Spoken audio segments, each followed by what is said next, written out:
Here are the basic ingredients you need to make delicious ice cream. The most important ingredient is really good cream from cows that have been grazing on good grass. And you want good raw cream. And then you want some good pasture-fed eggs for the egg yolks. And some salt that still has all the minerals in it. Usually it's gray or pink, or it'll have some color to it. And then honey, some good raw honey, local honey preferably, some good maple syrup,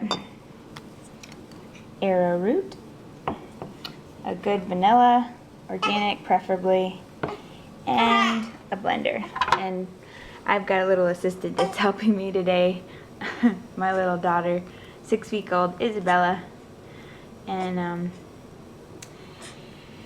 and all of this came from the book Nourishing Traditions. I do a couple things differently, but the basic recipe comes from there, and you can alter it to your own tastes. This is a step that I found that makes it so your ice cream turns out really good. Find the bowl that you're going to put the ice cream in at the end, and then when you start, the first thing you do is put it in the freezer to get cold. And that is really important to do to get creamy ice cream. So put the bowl that you're going to be using in the freezer. So to do all my mixing for the ice cream, I put all the cream in, and then I put my sweetener, which I used half a cup of maple syrup and about 1/4 to 1/2 cup of honey, depending on how sweet you like it. And then I put in my egg yolks, and you want just the yolks, not the whites. I put in a good pinch of salt, and then I put in a splash of vanilla, a little splash. If you put too much, it'll taste like alcohol. And if you want to do like a vanilla bean, you can put in a splash of vanilla and then scrape some the little beans off of a fresh vanilla. Okay, this is arrowroot, and it's a powder. And don't be tempted to put too much of this stuff. Nourishing Traditions has a tablespoon. If you put too much of it, your ice cream kind of gets grainy. But you do need this to help your ice cream be creamy. So I guess I use about 1/2 teaspoon. It's about that much. Maybe a little bit more. About that much. And then here's the next secret. You turn it on and keep it on low.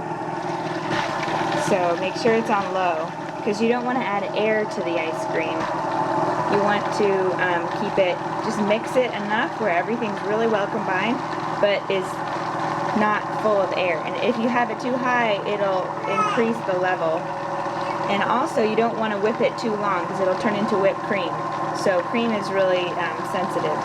So that's just about it. If you were gonna add mint, if you were gonna add flavorings to this, you'd add it right now. Alright, this is where I store my freezer bowl for my ice cream maker. I keep it on the top shelf where the cold air comes in, so it's completely frozen. And you really want to freeze it for a good 24 hours before you use it. Even more is better.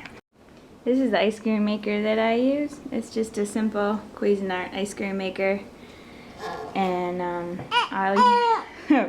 and I've got a little assistant, my little Isabella. She's decided she doesn't want to sit in her thing, so she's in my baby carrier. Anyway, so you turn it on, and then you want to turn it on before you pour in the liquid.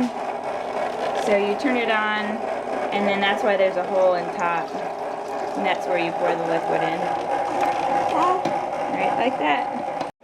The next important step is to set a timer, and I'm in Texas, so everything's really hot, so it takes about 40 minutes in the summer, but depending on your outside temperature, it'll be more or less, but it's around 30 to 40 minutes before the ice cream's done, and you want to set a timer so you don't forget about it. And that's what it looks like when it's done. Alright, for this next step, I take the bowl out of the freezer, and right away, the important thing is timing. You want to move as fast as possible, because the ice cream that comes out of the bowl you're trying to like maintain the ice crystals without them liquefying again. So I just shake all the ice cream out.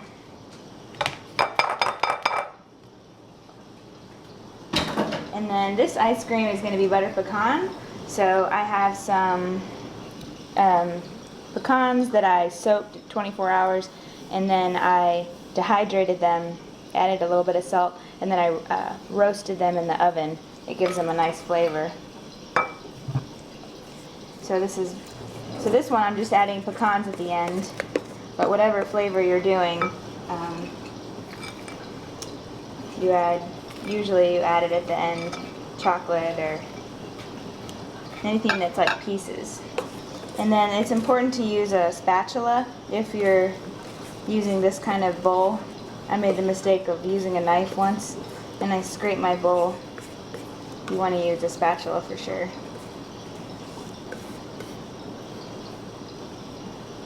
And you kind of just put as many pecans or whatever you want to add that you like kind of to taste.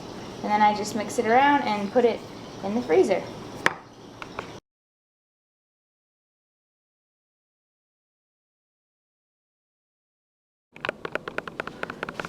Alright, now I'm going to show you how I make a flavor I call peanut butter chocolate swirl. So I just made the base of vanilla, and then I've got my peanut butter and my chocolate that I melted on a double boiler with a little bit of coconut oil to make it more liquid. And then I chilled it in the refrigerator so it wouldn't be warm, because you don't want it to melt the ice cream.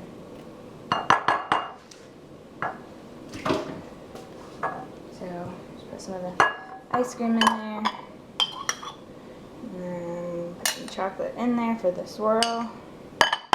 Put some peanut butter in there.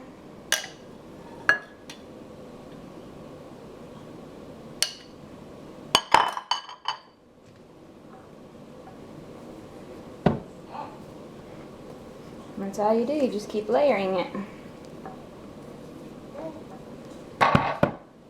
Alright, this is my other trick for creamy ice cream, is find the coldest spot in your freezer, and mine is wherever it blows out.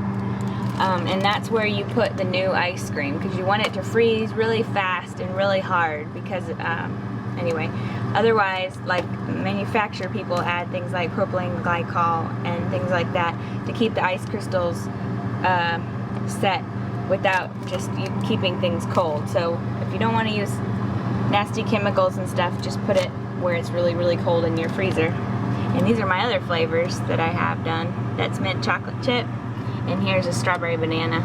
Anyway, keep them all in the coldest part of your freezer.